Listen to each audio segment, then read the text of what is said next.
الحمد لله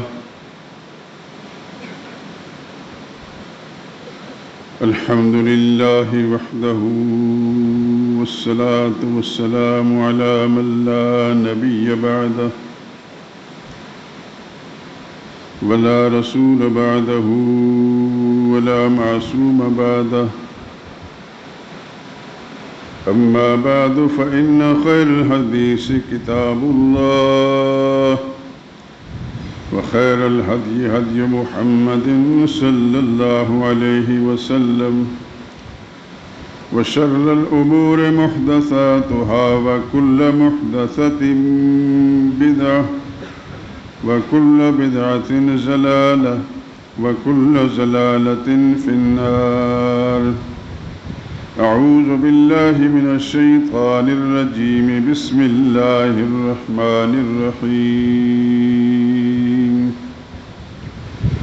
ولكل أمة جعلنا منسكا ليذكروا اسم الله على ما رزقهم من بهيمة الأنعام فإلهكم إله واحد فله أسلموا وبشر المخبتين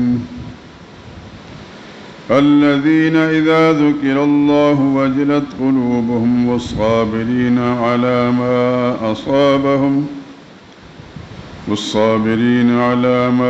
أصابهم والمقيم الصلاة ومما رزقناهم ينفقون والبدن جعلناها لكم من شعائر الله لكم فيها خير فاذكروا اسم الله عليها صواف فإذا وجبت جنوبها فكلوا منها وأطعموا القانع والمعتر كذلك سخرناها لكم لعلكم تشكرون. لن ينال الله لحومها ولا دماؤها ولكن يناله التقوى منكم كذلك سخرها لكم لتكبروا الله على ما هداكم وبشر المحسنين.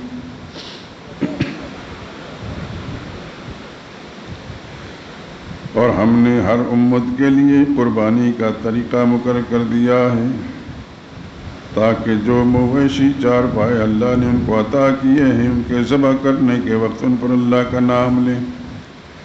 سو تمہارا معبود ایک ہی ہے، سو اسی کے فرما مردار بن جاؤ اور راضی کرنے والوں کو خوشخبری سنا دو.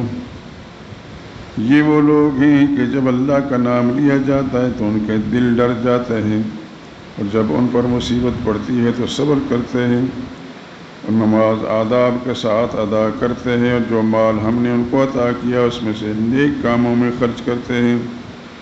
اور قربانی کے اونٹوں کو بھی ہم نے تمہارے لیے اللہ کے دین کی یادگار کے طور پر مقرر کیا ہے. ان میں تمہارے لیے فائدہ ہیں تو قربانی کرنے کے وقت جتار باندھ کر ان پر اللہ کا نام لو. جب پہلو کے بل گر پڑے تو ان میں سے خود بھی کھاؤ اور قناعت سے بیٹھے رہنے والے اور سوال کرنے والوں کو بھی کھلاؤ. اس طرح ہم نے ان کو تمہارے لیے فرمانبردار کر دیا ہے تاکہ تم شکر ادا کرو. اللہ تک نہ ان کا گوشت پہنچتا ہے اور نہ ان کا خون، بلکہ اس تک تمہاری پرہیزگاری پہنچتی ہے. اسی طرح اللہ نے ان کو تمہارے لیے مسخر کر دیا ہے تاکہ اس بات کے بدلے کہ اس میں سے تم کو ہدایت بخشی ہے اسے بزرگی سے یاد کرو اور پیغمبر نیکوکاروں کو خوشخبری سنا دو. سبحان ربک رب العزت عما یصفون سلام علی المرسلین والحمد للہ رب العالمین.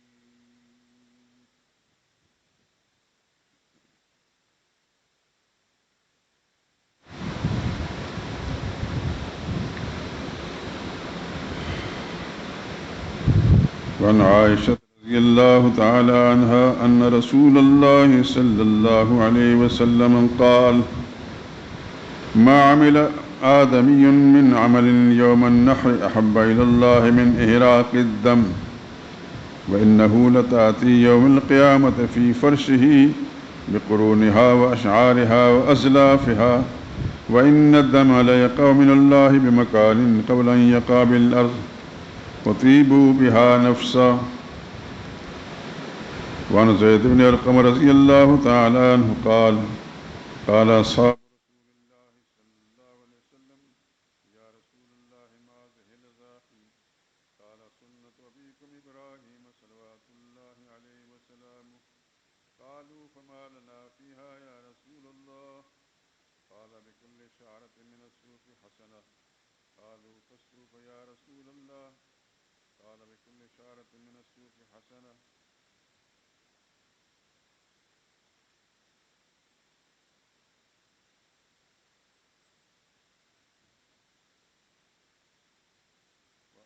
هريرة رضي الله تعالى عنه قال قال رسول الله صلى الله عليه وسلم من وجد سعة لأن يزحي فلم يزحي فلا يحضر مصلانا.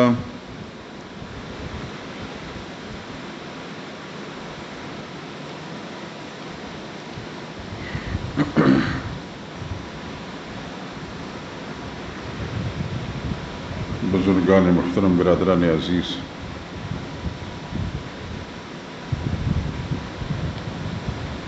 قرآن حکیم کی چند آیات سورہ حج سے تلاوت کی ہیں، ترجمہ بھی سنایا ہے۔ کچھ احادیث مبارکہ حدیث کی مختلف کتابوں کی میں نے آپ کی خدمت میں پیش کی ہیں، اگرچہ ان کا ترجمہ بھی بتایا نہیں۔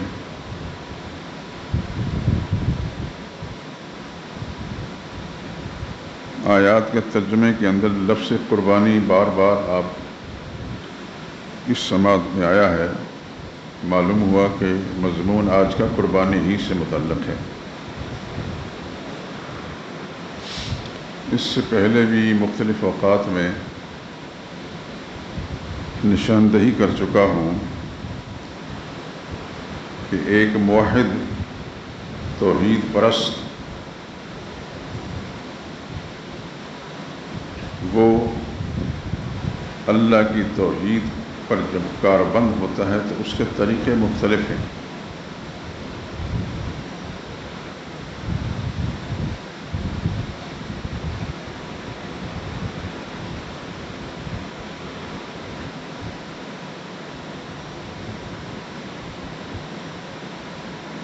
اللہ کی توحید کے اظہار کے لیے وہ کچھ اعمال کرتا ہے جس سے اس کے موحد ہونے کا پتہ چلتا ہے، یا وہ زبانی عبادت بجا لاتا ہے جس سے اس کے موحد ہونے کا پتہ چلتا ہے، یا وہ بدنی عبادت بجا لاتا ہے جس سے اس کے موحد ہونے کا پتہ چلتا ہے، یا مالی عبادت۔ چونکہ قربانی بھی ایک عبادت ہے اور مالی عبادت ہے، اس واسطے اس وقت میں اپنی ساری گفتگو اسی پر مرکوز رکھوں گا، کیونکہ قربانی کے ایام شروع ہو رہے ہیں۔ آج پاکستان کے اندر ذی الحج کی 7 تاریخ ہے،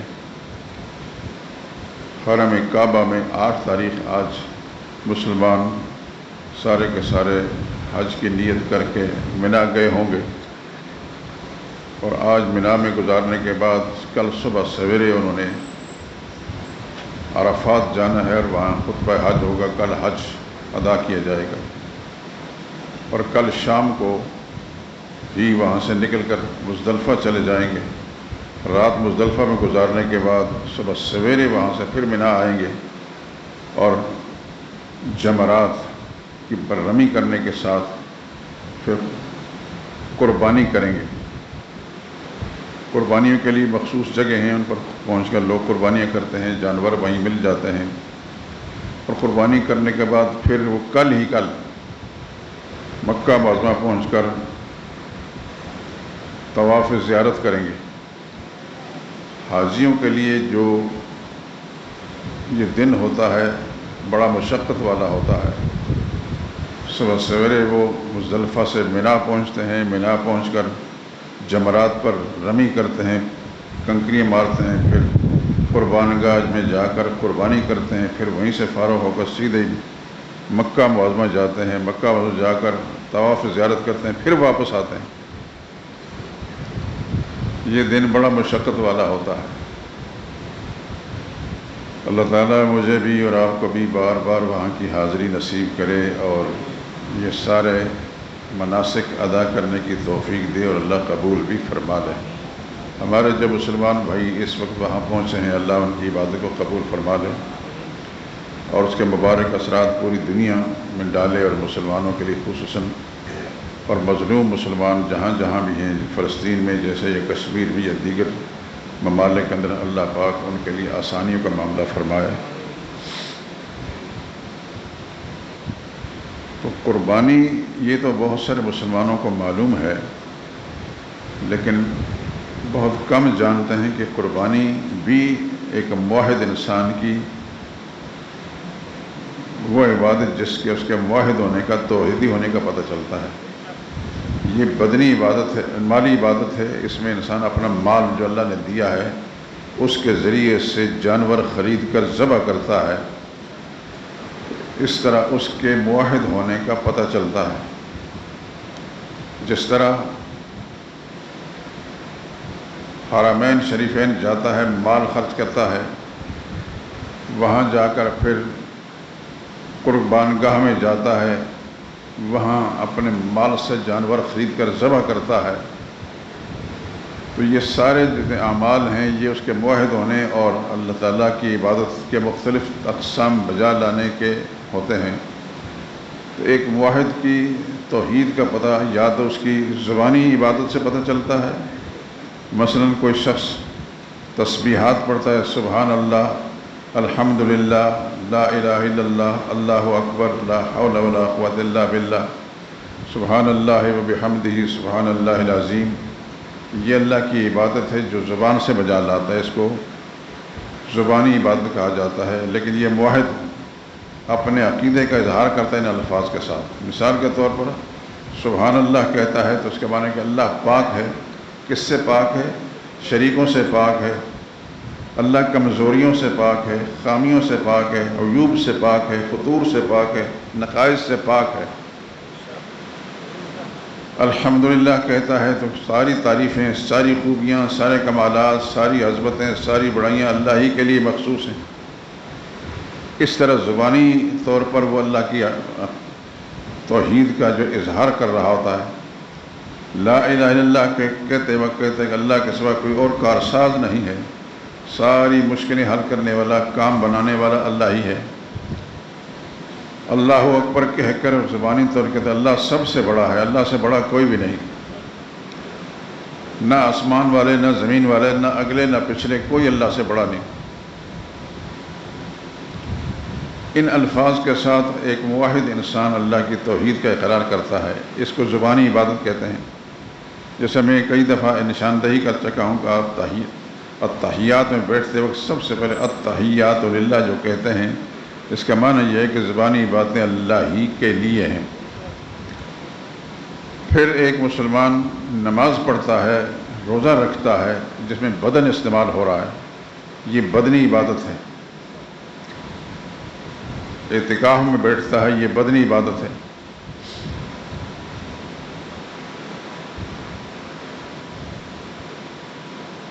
حج کے لیے جب جاتا ہے کوئی شخص تو وہاں بدن بھی استعمال ہو رہا اور مال بھی۔ حج اور عمرہ جو ہے یہ سمجھو کہ ایک مسلمان، موحد مسلمان اللہ کی عبادت کر رہا ہوتا ہے، بیک وقت دو چیزیں اس کی استعمال ہو رہی ہوتی ہیں، بدن بھی اور مال بھی۔ تو قربانی جو ہے یہ ایک مالی عبادت ہے، جس طرح زکوٰۃ مالی عبادت ہے، صدقہ و خیرات مالی عبادت ہے، قربانی بھی مالی عبادت ہے۔ یہ بار بار میں نشاندہی کر رہا ہوں آپ حضرات سے، ان کو آپ ذہن میں بٹھا لیجئے۔ اللہ کے فضل سے یہ مسجد، اس کا ایک ایک چپا، ایک ایک انچ اس بات کی گواہی دے گی کہ اللہ کی توحید کا مسئلہ یہاں بیان ہوا، اور توحید کی ساری قسمیں جو ہیں، چاہے وہ زبانی عبادت کی شکل میں ہو، بدنی عبادت کی شکل میں ہو یا مالی عبادت کی شکل میں ہو، یہ ساری کے ساری اللہ ہی کے لیے ایک مسلمان بجا لاتا ہے۔ تو قربانی چونکہ آ رہی ہے ٹائم، تو آپ حضرات یا دنیا بھر کے مسلمان قربانی کریں گے تو یہ اللہ کی عبادت بجا لائیں گے، مال خرچ کر کے، مال اللہ کے نام پر قربان کریں گے۔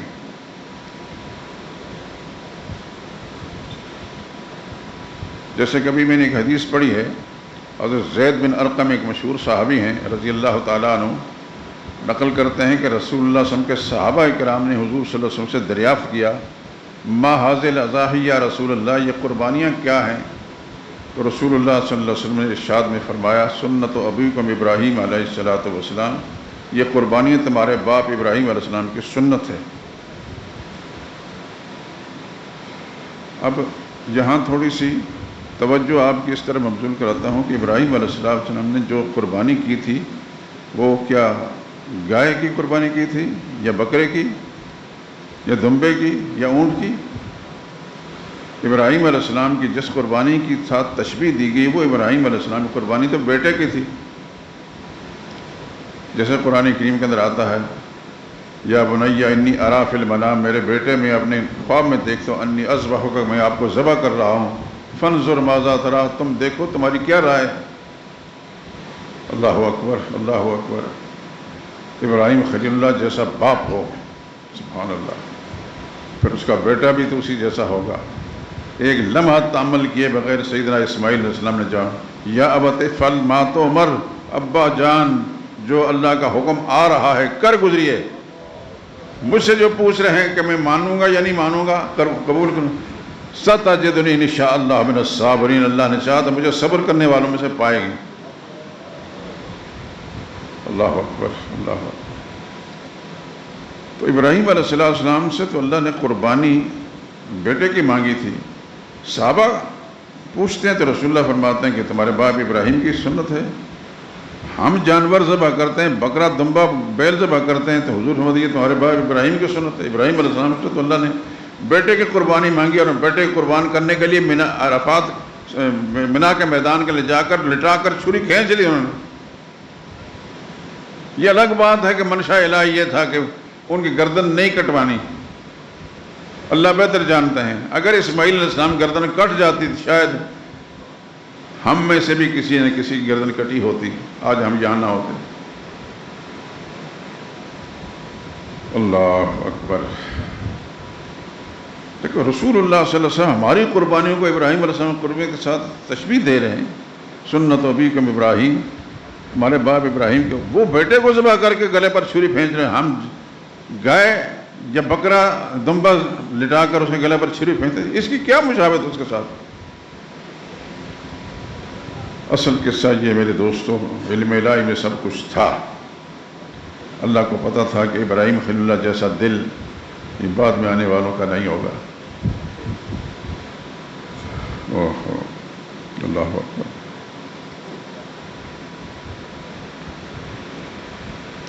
نبی کریم صلی اللہ علیہ وسلم سے پوچھا، مال نافیہ یا رسول اللہ، ہمارے لیے اس میں کیا ہے؟ رسول اللہ صلی اللہ علیہ وسلم نے فرمایا، بکل شعرۃ حسنہ،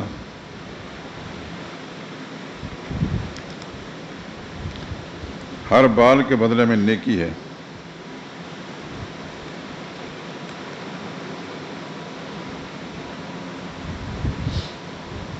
لیکن میں ایک چیز جس کی طرف بار بار آپ کی توجہ مبذول کرانا چاہتا ہوں، پہلے بھی شاید یاد نہ ہو، ہماری قربانی کی مشابہت ابراہیم علیہ السلام قربانی کے ساتھ کب ہوگی؟ بیل ذبح کر کے، دمبا ذبح کر کے، بکرا ذبح کر کے تو ابراہیم علیہ السلام کے ساتھ ہم مل جائیں گے؟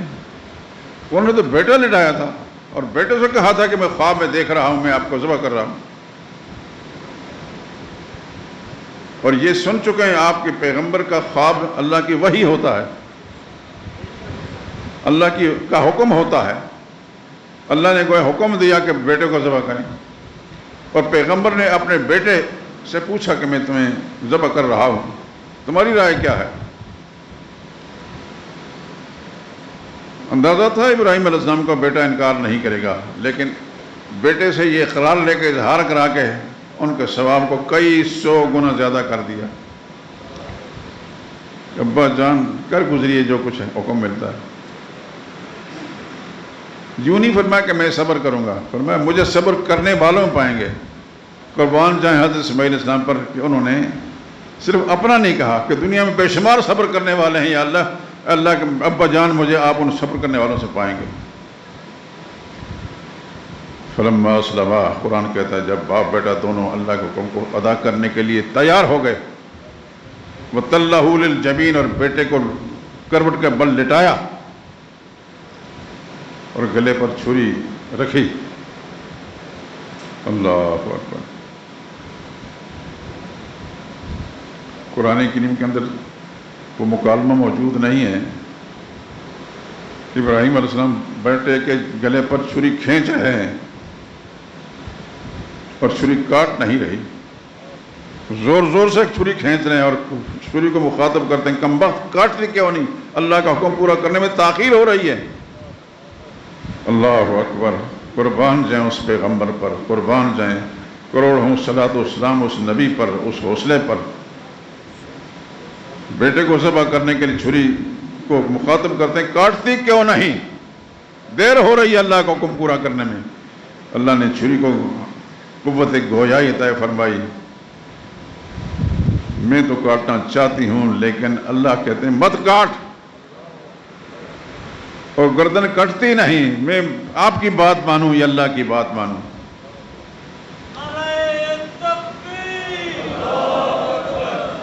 چند لمحوں کے بعد اللہ نے اعلان کر دیا قد صدقت الرؤیا، میرے پیغمبر آپ نے اپنا خواب سچا کر دکھایا۔ لمحوں کے بعد حضرت اسماعیل ایک سائڈ پر کھڑے ہیں، کس نے وہاں سے نکال کے کھڑا کیا تھا، اور خدا کے پیغمبر دیکھتے ہیں کہ جنت سے آیا ہوا ایک دمبا جو ہے اسماعیل علیہ السلام کے بدلے میں ذبح ہو گیا۔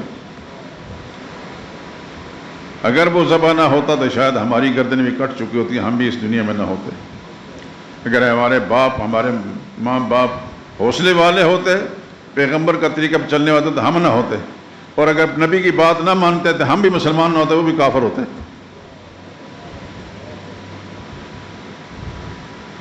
اس لیے اللہ کے پیغمبر سے جب پوچھا گیا یا رسول اللہ ہمارے لیے کیا ہے، بِكُلِّ اشارۃ حسنہ، جس جانور کو ذبح کرو گے اس کے بدن کے ہر بال کے بدلے میں خدا تمہیں نیکی دے گا۔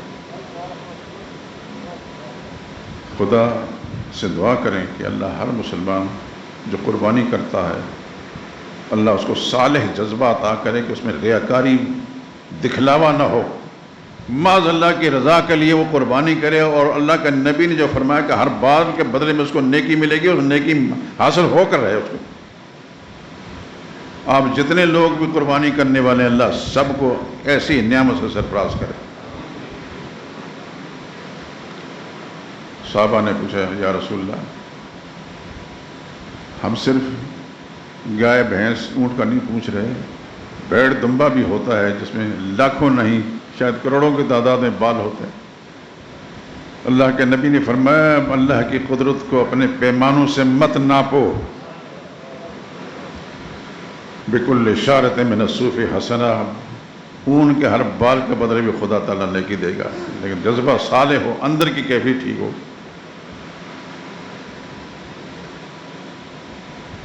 تو میرے دوستو یہ قربانی کیا ہے؟ یہ ایک بدنی عبادت ہے، مالی عبادت ہے۔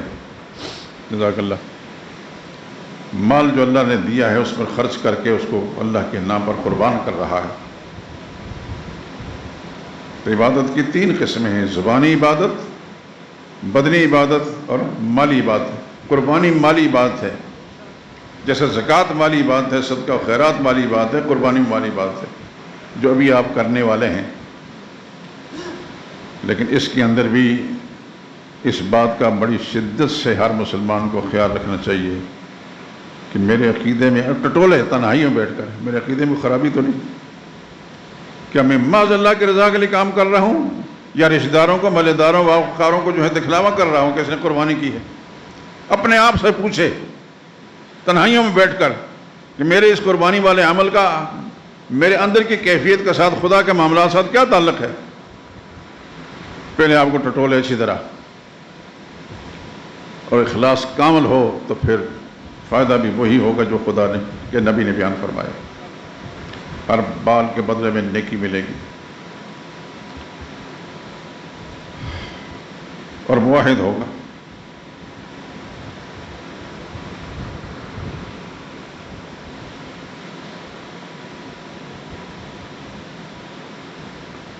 اللہ اکبر. یہ بھی ذہن نشین فرما لیجئے، سرور کائنات صلی اللہ علیہ وسلم 10 سال مدینہ طیبہ میں رہے، کوئی سال ایسا نہیں رہا جو رسول اللہ صلی اللہ علیہ وسلم نے قربانی نہ کی ہو. یہ مت سوچئے کہ رسول اللہ صلی اللہ علیہ وسلم مالدار تھے. پیغمبر کے گھرانے پر ام المومنین عائشہ صدیقہ فرماتی ہیں کہ کئی دفعہ پیغمبر کے گھرانے میں چولہا نہیں جلتا تھا، نہ ازواج مطہرات کی طرف سے کوئی گلہ شکوہ ہوتا تھا کہ ہم بھوک سے مر رہی ہیں. یا رسول اللہ آپ کے ساتھ نکاح کر کے ہمیں کیا فائدہ پہنچا. کیسا ایمان تھا، کیسا حوصلہ تھا. پیغمبر کے گھر میں کئی دن چولہا نہیں جل رہا، لیکن دوسری طرف قربانی کی جب بات آتی ہے تو پیغمبر قربانی ہر سال قربانی کرتے ہیں.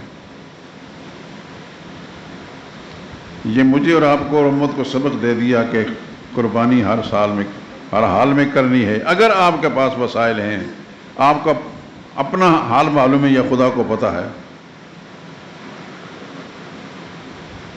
بہت سے لوگ بہانے کرتے ہیں، اب یہ معاملہ ہے ہمارا، یہ ہوگا وہ ہوگا، فلاں کی شادی کرنی ہے، یہ ہو گیا. اور کہ کسی کے ہاں کوئی قریبی دنوں کے اندر کوئی فوت ہو جاتا ہے تو پھر خدا پر گلہ کرتے ہیں کہ ہمارا آدمی آپ نے موت کے حوالے کر دیا، ہم قربانی نہیں کریں گے. میرے دوست اور بزرگ، یہ میں جو کچھ کہہ رہا ہوں آپ حضرات اس سے اچھی طرح آگاہ ہیں، واقف ہیں. کیا ہمارے معاشرے کے اندر ایسا ہے نہیں کہ قریب دنوں کے اندر کسی کے ہم موت ہو جاتی ہے تو پھر اللہ پر گلے شروع ہو جاتے ہیں، ہم قربانی کریں گے، ہم سوگ منا رہے ہیں.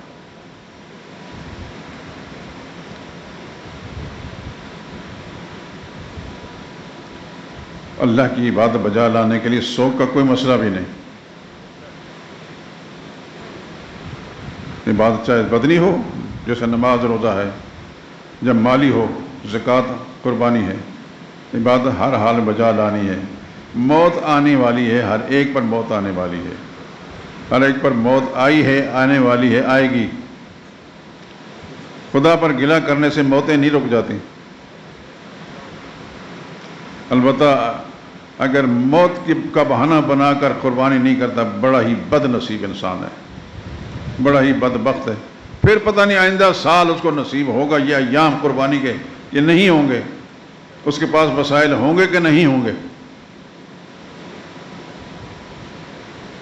اس لیے میں آپ حضرات سے، جو میرے آپ مخلص دوست ہیں، ساتھی ہیں، بھائی ہیں،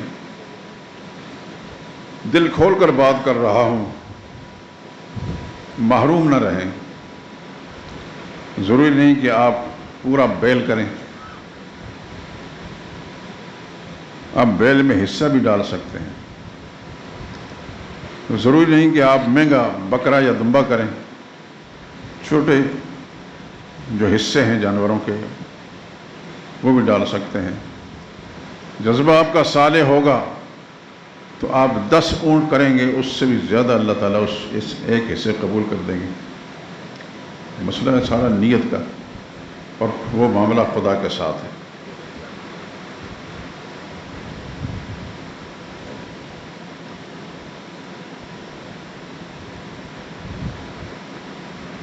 دوسری بات پہلے بھی میں بتا چکا ہوں، اور جو پمفلٹ میں نے لکھا ہے اس کے اندر بھی اس کی نشاندہی کر چکا ہوں کہ لوگ بس پورے گھرانے کی طرف سے ایک قربانی ہو گئی تھی. گھر کے اندر لڑکیوں کے پاس سونا ہے، بیٹی ہے اس کے پاس، بہو کے پاس، بیوی کے پاس سونا ہے، بیٹے کام کر رہے ہیں، کما رہے ہیں، ہر ایک صاحب نصاب ہے، لیکن قربانی صرف ایک ہو رہی ہے پورے گھرانے کی طرف سے. یاد رکھیں کسی ایک کی قربانی بھی نہیں ہوتی، ایسی قربانی ایک کی طرف سے بھی نہیں ہوتی. قربانی کا تعین کرنا پڑے گا کس کس پر قربانی واجب ہے. اس کا تعین کر کے قربانی کی جائے تو قربانی ہوگی. یہ گول مول قربانی کی کوئی حقیقت بھی نہیں. میں تھوڑی سی وضاحت کرتا ہوں. قربانی اور زکوٰۃ صاحب نصاب پر ہے. نصاب کتنا ہے؟ 52.5 تولہ چاندی، یہ معیار ہے. اس کی مالیت لگا لیں. اگر کسی لڑکی کے پاس 1 تولہ سونا ہے تو 1 تولے کی قیمت اس وقت 2,20,000 30,000 2 لاکھ سے اوپر ہے 12. جبکہ نصاب کیا ہے؟ 52.5 تولے چاندی، اور اس کی مالیت تقریباً 1,39,000 یا اس سے کم. گویا کہ جس کے پاس 1 تولہ سونا ہے کسی شکل کے اندر بھی، بیٹی ہے، بہو ہے، ماں ہے، دادی ہے، نانی ہے، ہر ایک پر قربانی واجب ہے. 1 تولہ سونا جس کے پاس. اس بات کو اچھی طرح نوٹ فرما لیں. میں خدا کا شکر ادا کرتا ہوں کہ میرے دل میں خدا نے یہ بات ڈالی. میں لکھی بھی ہے پمفلٹ کے اندر، لیکن شاید توجہ کے ساتھ نہ پڑھی. میں اس کھل کر اظہار کر رہا ہوں تاکہ آپ حضرات محروم نہ رہیں. آپ کی بچیاں، بیویاں، بیٹیاں، بہویں جن پر قربانی واجب ہے وہ محروم نہ رہیں. 1 تولہ سونا جس کے پاس ہے اس پر ہر حال میں قربانی واجب ہے. کیونکہ سونے کی قیمت اتنی اوپر چلی گئی ہے. اپنے گھروں کو ٹٹولیں، گھروں میں خواتین سے بات کریں. کتنا میری بہو، یہ میرا بیٹا جو خطبہ پڑھتا ہے، وہ بچی پڑھی لکھی ہے ماشاءاللہ، دینی تعلیم بھی اس کو ہے. اس نے ایک اپنی انگوٹھی بیچی اور کچھ اور پیسے کا مجھے پیسے دے دیے کہ میرا ایک ایسا ڈال دیں. میری بیوی نے بھی ایسا کیا ہے الحمدللہ العظیم. میری بیٹیوں نے ایسا کیا ہے. ایک نے 2 حصے ڈالے، ایک نے 1 حصہ ڈالا ہے. ہم امیر لوگ نہیں ہیں، دولت مند لوگ نہیں ہیں، لیکن یہ ایک مسئلہ معلوم ہے. مسئلہ کے روح سے جس کو جو ذمہ داری ہے اس کی اس نے پوری کی ہے، کرنی ہے انشاءاللہ العزیز.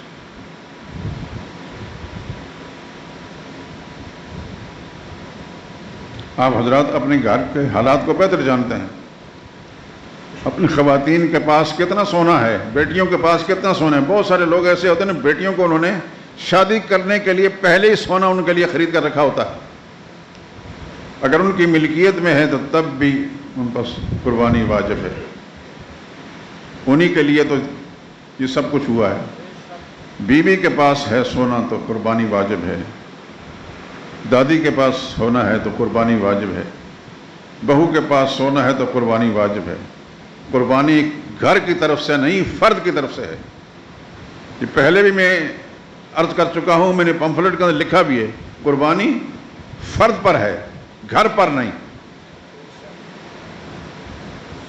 جو صاحب نصاب ہے، جس کے پاس سونا یا چاندی یا ضرورت سے زیادہ اور مال، نقد پیسے، یا گھر کے اندر مثال کا فرنیچر، ضرورت کا جتنا فرنیچر اس سے زیادہ فرنیچر پڑا ہے اور اس کی مالیت اتنی ہے، یا گھر کے برتن ایسے ہیں ان کی مالیت اتنی ہے، ہر صورت کے اندر پھر قربانی واجب ہے.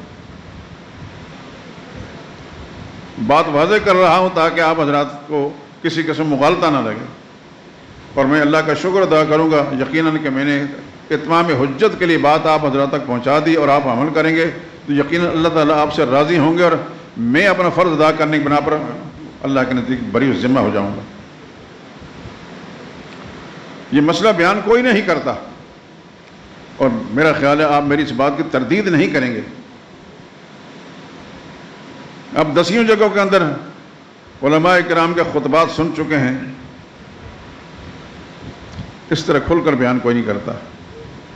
اور مجھے اللہ پاک نے جو توفیق دی ہے، رسالہ میں نے لکھا ہے، خدا کا شکر ہے، اللہ کا 1000 بار شکر ہے کہ اس رسالے کی قیمت پاکستان کے بڑے بڑے مدارس کے اندر، نام نہیں لیتا، کل ہی کی بات ہے، ایک بہت بڑے محتمم نے، بہت بڑا مدرسہ ہے، نامی گرامی مدرسہ ہے، ہزاروں لاکھوں لوگ اس سے پڑھ چکے ہیں.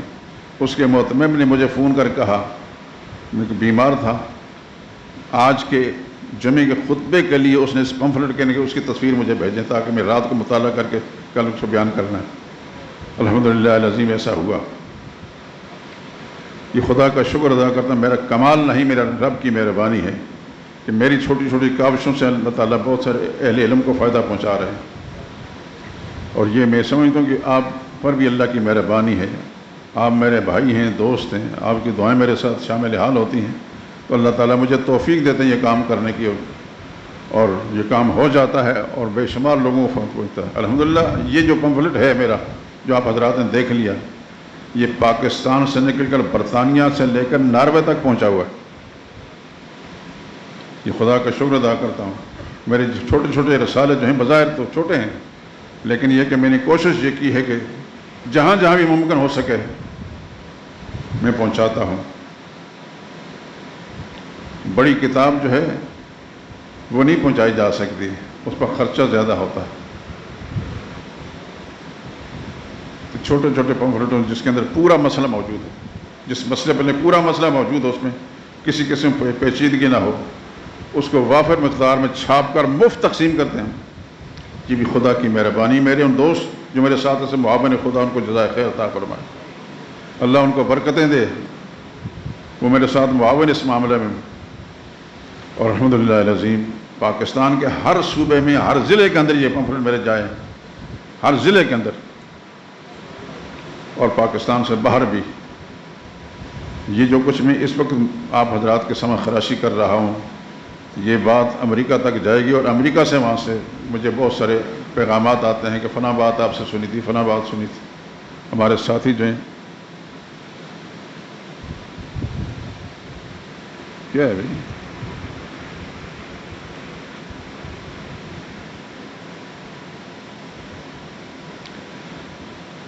کچھ رقم ضرور سے زائد لیکن انسان مقروض ہو تو کیا حکم؟ مقروض اگر اتنا قرض ہے سفر کہ رقم جو زائد ہے وہ سارے قرض میں چلی جاتی ہے، اس پر کوئی قربانی نہیں۔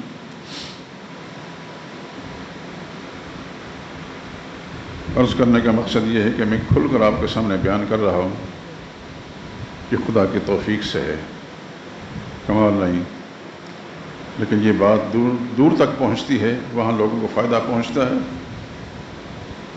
اور پھر وہ پیغام دیتے ہیں کہ ہم نے فلاں بات سنی، فلاں بات سنی، پھر وضاحتیں پوچھتے ہیں بعض بات میں۔ خیر، عرض کر رہا تھا کہ مسئلہ جو ابھی میں بیان کر چکا ہوں، قربانی عقیدہ توحید رکھنے والے مسلمانوں کی مالی عبادت ہے۔ وہی ہے مسئلہ توحید جو آپ کئی مہینوں سے سنتے چلے آ رہے ہیں، یہ اسی کی ایک قسم ہے۔ پکا موحد انسان وہی ہے، پکا موحد جو اپنا مال بھی اللہ ہی کے نام پر خرچ کرتا ہے۔ جس طرح پکا موحد زکوٰۃ کی شکل میں اپنا مال اللہ ہی کے نام پر خرچ کرتا ہے، اس طرح قربانی کی شکل میں اپنا مال اللہ ہی کے نام پر خرچ کرتا ہے۔ اور نظر و نیاز اور صدقہ و خیرات بھی ایک مالی عبادت ہے، یہ اللہ ہی کے نام پر ہو سکتی ہیں، اللہ کے سوا کسی اور کی نہیں۔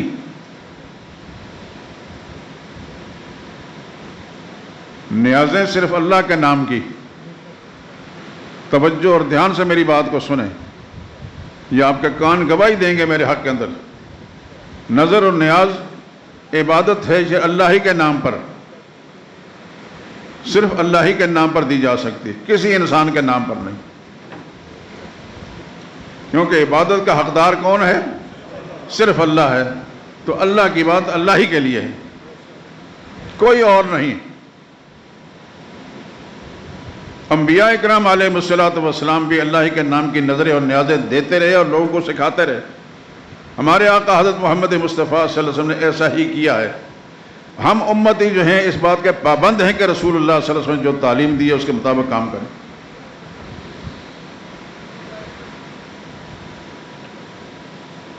تو قربانی کے سلسلے میں یہ بات عرض کی کہ حضور صلی اللہ علیہ وسلم پوچھا گیا، فرمایا تمہارے باپ ابراہیم کی سنت ہے، تو ابراہیم علیہ السلام کی سنت ہے بیٹا ذبح کرنا تھی۔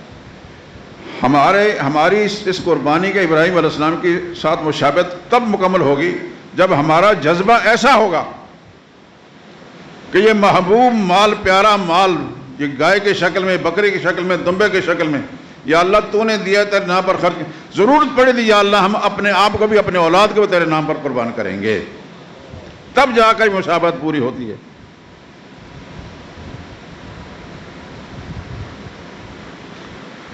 اللہ اکبر۔ صحابہ کیسے لوگ تھے یار۔ میں ایک مثال پیش کر کے بات آگے چلاتا ہوں۔ ایک صحابی ہیں عبداللہ بن جحش رضی اللہ تعالیٰ عنہ، یہ حضور صلی اللہ علیہ وسلم کے پھوپھی زاد ہیں۔ سیدہ زینب بنت جحش جو رسول اللہ صلی اللہ علیہ وسلم کی زوجہ مطہرہ تھی، ان کے بھائی ہیں۔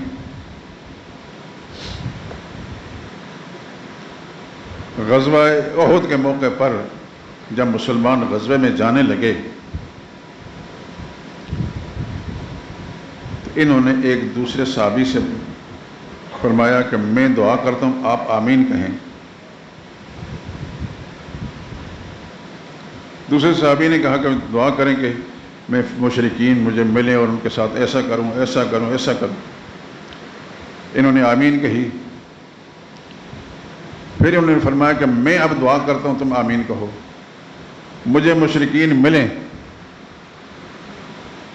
جو کچھ ممکن ہو سکے میں ان کے ساتھ کروں، لیکن پھر مشرک مجھے قتل کریں، میرے بازو کاٹیں، ہاتھ کاٹیں، میرے کان کاٹیں، میری ناک کاٹیں، میری آنکھیں نکالیں، میرے جسم کے ٹکڑے ٹکڑے کریں، تو کل میں اللہ کی بارگاہ میں پیش ہوں، اللہ پوچھیں یہ تمہارے ساتھ کیا ہوا ہے؟ کہوں یا اللہ تیرے نام تو نے دیا تھا، تیرے نام پر میں نے قربانی کی ہے۔ اور اس صحابی نے آمین کہی، اور بالآخر یہ ان کے ساتھ ایسا ہی ہوا، ان کے جسم کے ٹکڑے ٹکڑے ہوئے، اور بھی یہ سیدنا حمزہ رضی اللہ تعالیٰ عنہ کے ساتھ احد کے میدان کے اندر مدفون ہیں۔ یہ کون تھے؟ حضرت عبداللہ بن جحش، رسول اللہ صلی اللہ علیہ وسلم کے پھوپھی زاد بھائی اور سالے بھی ہیں۔ صحابہ ایسے تھے، ان کا جذبہ کیسا تھا؟ جان کس کو اچھی نہیں لگتی میرے دوستو؟ ہر ایک کو جان پیاری لگتی ہے، لیکن ان کا جذبہ کیسا تھا کہ جب گئے ہیں تو کہتے ہیں یا اللہ ہمیں جلدی موقع دے دے تاکہ ہمارا یہ سارا بدن جو ہے تیرے نام پر قربان ہو جائے۔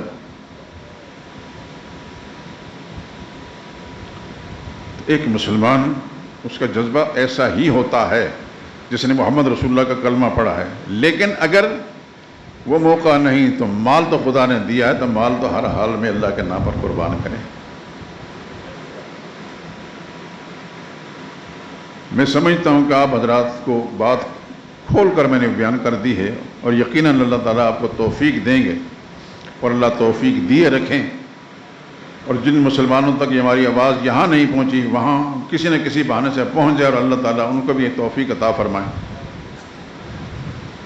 لیکن بات یہی ہے میرے دوستوں کہ قربانی فرد پر ہے، گھر پر نہیں۔ اس بات کو اچھی طرح سمجھ لیجئے، گھر پر نہیں۔ بعض لوگ اچھے خاصے مالدار ہوتے ہیں، ایک گھر کی طرف سے قربانی کر دیتے ہیں، یعنی خدا کے ساتھ ایک فراڈ ہے۔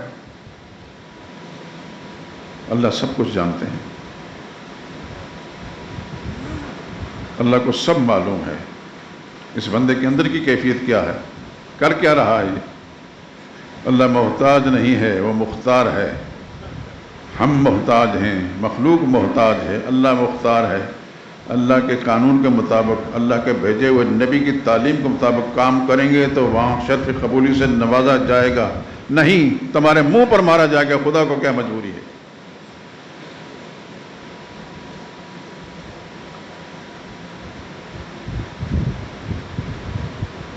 ہم جتنی بھی عبادت کرتے ہیں کسی قسم کی بھی، اس سب کے قانون یہی ہے کہ خدا کے بھیجے ہوئے پیغمبر کی تعلیم کے مطابق وہ عبادت ہے تو قبول، نہیں تو رد کر دی جائے گی۔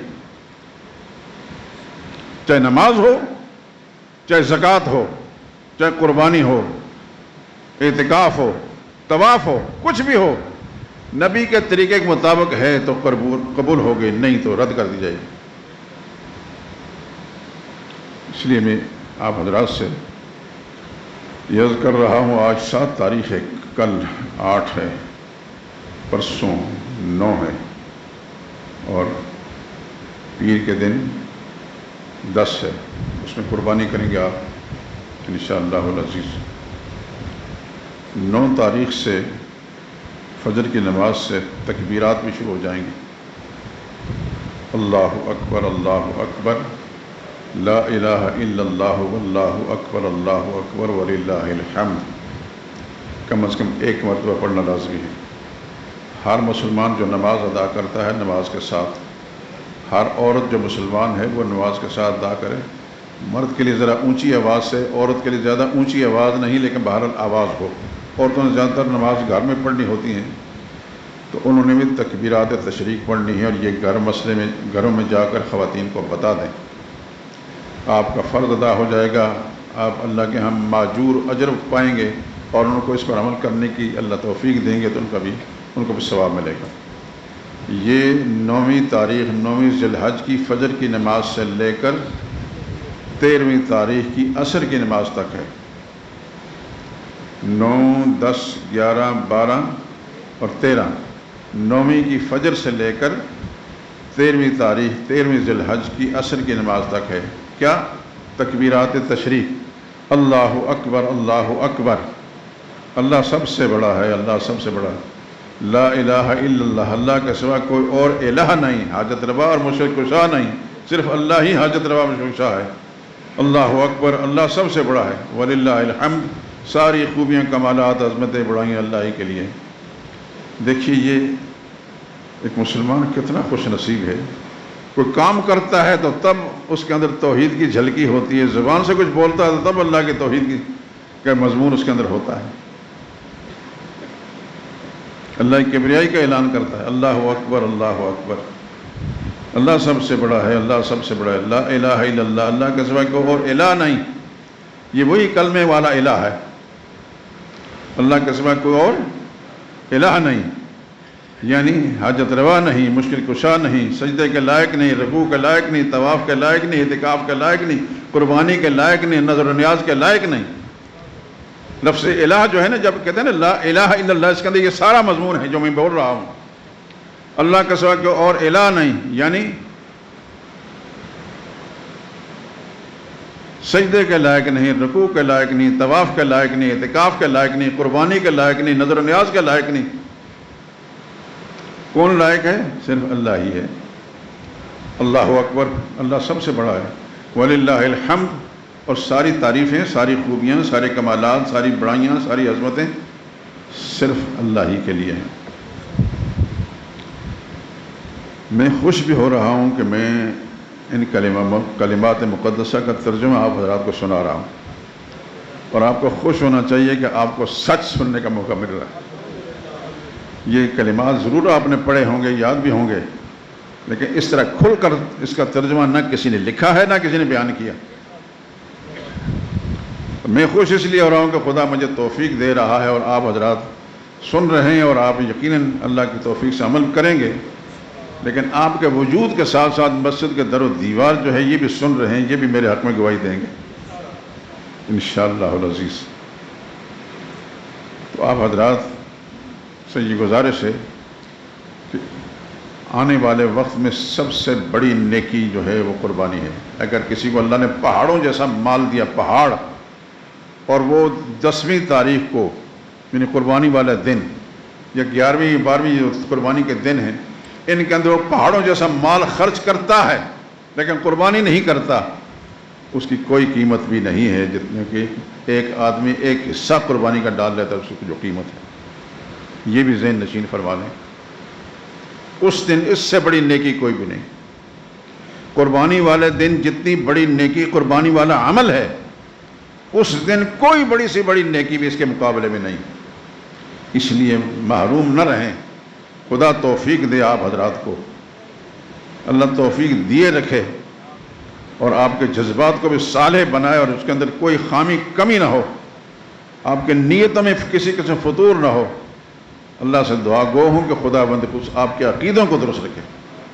میں نے جس زندگی جو یہاں گزاری ہے، رب کی مہربانی سے میں نے ساری توجہ عقیدے پر رکھی، اور میرا حلقہ احباب آپ سب شامل اس اندر ہیں۔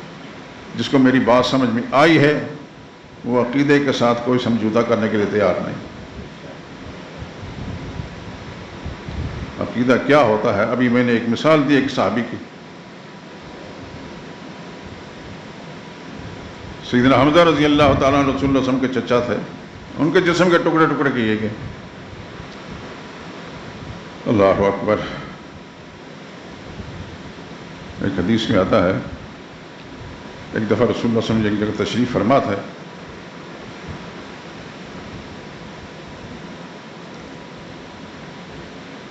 حضور صلی اللہ علیہ وسلم کی ایک سالی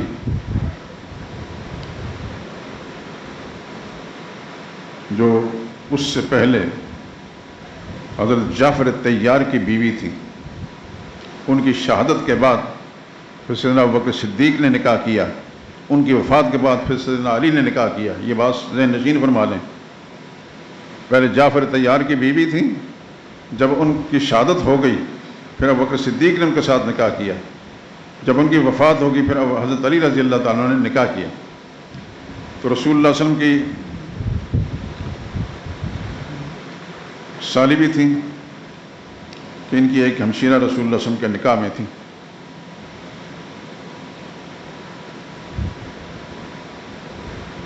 تو پاس بیٹھی تھی، اچانک رسول اللہ نے آسمان کی طرف دیکھا تو فرمایا وعلیکم السلام۔ صحابہ کرام نے یا رسول اللہ کس کو سلام کا جواب دے رہے ہیں؟ فرمایا فرشتے گزر رہے تھے، جعفر طیار ساتھ تھے، زخمی حالت میں تھے، اور اسے السلام علیکم کہا۔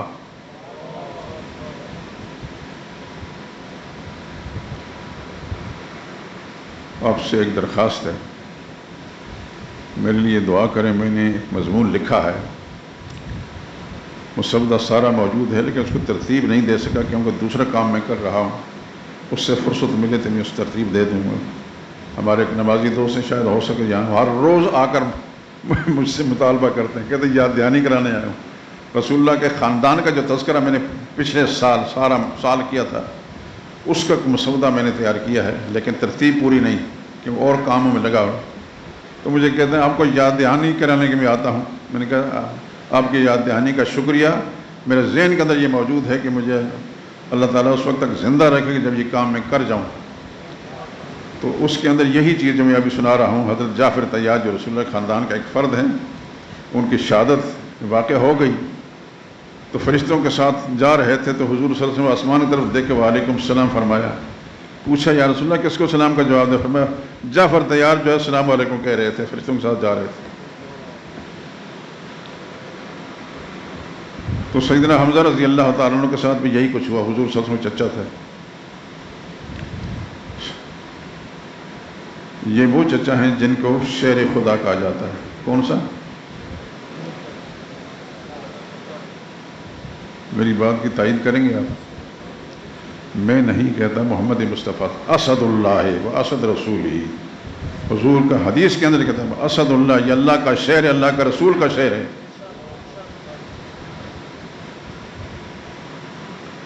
خدا کا شکر ادا کرتا ہوں کہ میری زبان سے کوئی بات نہیں، آپ کے کانوں سے ٹکرا گئی ہیں، یاد نہ رہیں گے، کسی دوسرے موقع پر یاد آ جائیں گے۔ حضور نے فرمایا اسد اللہ ہے، یہ اللہ کا شعر ہے، یہ شعر خدا ہیں۔ واسد رسول ہی، رسول اللہ کا بھی شعر ہیں۔ کون؟ سیدنا حمزہ رسول اللہ صلی اللہ علیہ وسلم کے چچا، ان کے بھی جسم کے ٹکڑے ٹکڑے کیے گئے، ٹکڑے ہو گئے، اور آج 1500 سال کے بعد مسجد شہداء میں ان کا تذکرہ ہو رہا ہے۔ میں اور آپ ان کا تذکرہ کر رہے ہیں، اور خوشی ہمارے دل دماغ کے اندر خوشی کے جذبات ہیں ان کے لیے، اس کو بیان میں نہیں کیا جا۔ سیدنا حمزہ کا کتنا احترام اور ادب اور محبت ہمارے دل کے اندر ہے۔ یہاں ایک بات چلتے ہوئے کہہ دوں، کیا ٹائم کیا ہے؟ اچھا،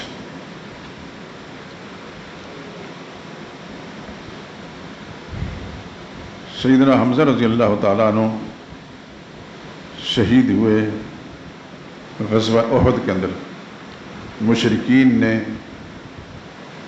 ان کے جسم کے ٹکڑے ٹکڑے کیے، ان کی آنکھیں بھی نکالیں، کان کاٹے، ہاتھ کاٹے، سینہ چیر دیا، یہ سب کچھ ہو گیا۔ اللہ کے پیغمبر نے سب کچھ برداشت کیا۔ نبی پر قربان جائیں، نبی کے حوصلے پر قربان جائیں۔ سیدنا حمزہ رضی اللہ تعالیٰ عنہ کی ہمشیرہ، انہوں نے آ کر دیکھا، حوصلے کے ساتھ نہیں، چیخ و پکار نہیں کی انہوں نے۔ یہ پیغمبر کا گھرانہ تھا صلی اللہ علیہ وسلم رضی اللہ تعالیٰ عنہ۔ یہ نشاندہی اس بات کی میں کر رہا ہوں، آپ حضرات خدا کرے کہ یاد رکھیں۔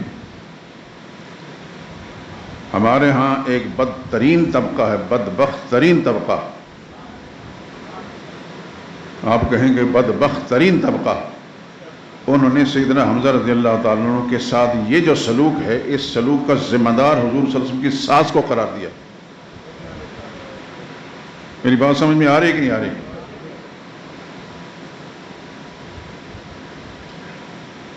رسول اللہ صلی اللہ علیہ وسلم کی ساس، خدا کی کروڑوں رحمتیں نازل ہوں ان پر بھی، کروڑوں صلاۃ و سلام محمد مصطفیٰ صلی اللہ علیہ وسلم پر بھی، اور کروڑوں لعنتیں ہیں ان جھوٹوں پر، ان مجمانوں پر، ملعونوں پر جو جھوٹی تہمت لگاتے ہیں رسول اللہ صلی اللہ علیہ وسلم کی ساس پر۔ مشرکین نے ٹکڑے کیے، رسول اللہ کی ساس نے نہیں۔ جس طرح مشرکین نے حضرت عبداللہ بن جاش اس کے ساتھ یہ سلوک کیا، وہی سلوک حضرت حمزہ کے ساتھ کیا، لیکن حضور صلی اللہ علیہ وسلم کی ساس نے یہ کام نہیں کیا۔ بس اتنی نشاندہی میں کر رہا ہوں، زندگی نے وہ پمفلٹ لکھنے کی مکمل شائع کرنے کی توفیق دی تو آپ حضرات اس کو ضرور پڑھ لیں گے۔ سارا مضمون تو چونکہ میرا آج تو قربانی سے متعلق تھا، اور اللہ کا شکر ادا کرتا ہوں کہ میں نے اس مضمون کو کسی نہ کسی طریقے سے آپ حضرات کی گوش گزار کر دیا ہے۔ اللہ تعالیٰ آپ کو اپنی رحمتوں کے ساتھ یہ مسئلہ سمجھنے کی توفیق دیں اور اس پر عمل کرنے کی توفیق دیں اور قربانی کرنے کی توفیق دیں، اللہ آپ کی قربانی کو قبول فرما لے۔ لیکن جو مسئلہ جس ترتیب کے ساتھ میں نے بیان کیا ہے، یہ خدا کی توفیق سے ہوا ہے اور اللہ کی توفیق شامل حال ہے، تو آپ حضرات اس کے مطابق کریں گے انشاءاللہ العزیز۔ میں بھی بری ذمہ ہو جاؤں گا خدا کے سامنے، اور آپ بھی اللہ تعالیٰ کے رحمت سے ہمکنار ہو جائیں گے۔ سبحانک اللہم و بحمدک، اشہد ان لا الہ الا انت۔